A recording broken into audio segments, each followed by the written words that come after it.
to the Guise. Most importantly, he agrees to name the Cardinal of Bourbon as his heir. The League's coup is carefully timed to coincide with another major move, the deployment of the Spanish Armada. In July, more than 100 Spanish vessels form an impenetrable wall of wood stretching for miles in the English Channel. They are tasked with picking up the Duke of Parma and a large army of veterans who are intended to invade England.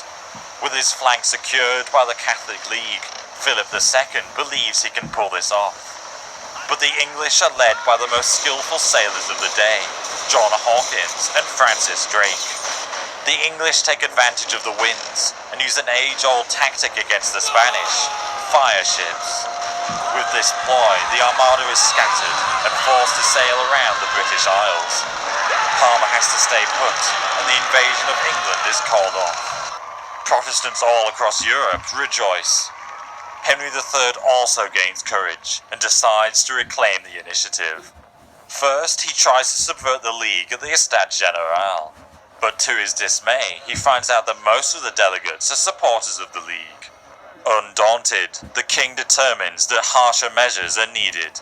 The Guise have to be taken care of St. Bartholomew style. On the 23rd of December, 1588, as soon as he enters the king's chambers, Henry of Guise is stabbed to death.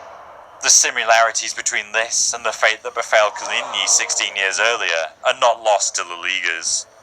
The areas controlled by Catholics explode with rage.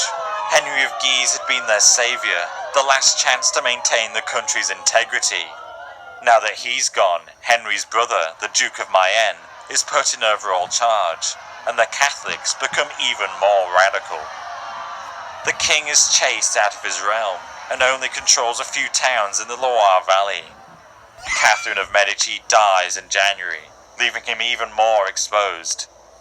He is out of options now. He cannot let the Guise get away. However, being powerless himself, he will need allies to reclaim his country. Henry III has no other choice but to make a pact with Henry of Navarre. The Treaty of Plessis-les-Tours is signed in April 1589. The king and the Protestants join their forces and strike at the heart of the League, Paris. Paris is too large to be taken by storm, so the Allies surround the city in order to starve it out. Catholics within the city become even more radical. Moderates and royalists are purged. Henry III is declared the devil incarnate.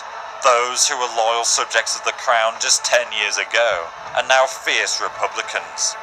Many preachers call for the death of the king. One man among the crowd, a Dominican friar, decides to take things into his own hands. On August 1st, 1589, claiming that he is a deserter carrying important messages, the friar mortally stabs the king. As Henry III lays dying, he names Navarre as his successor and urges him to convert to Catholicism for the sake of the nation. Navarre refuses this for now. In response, the Leaguers concoct elaborate theories to confirm the Cardinal of Bourbon's primacy to the throne. The siege of Paris continues, but as the weeks go by, more and more men desert from Navarre. He has to lift the siege eventually, and begins his retreat to Normandy. Navarre marches to Dieppe, where he hopes to receive reinforcements from England. Seeing that Navarre is on the back foot, Mayenne sallies from Paris with a large force. He follows Navarre all the way to Dieppe. He needs to capture the town before English reinforcements can arrive. However, to do this, he has to cross a marshy river at the small village of Arques. Navarre is already prepared,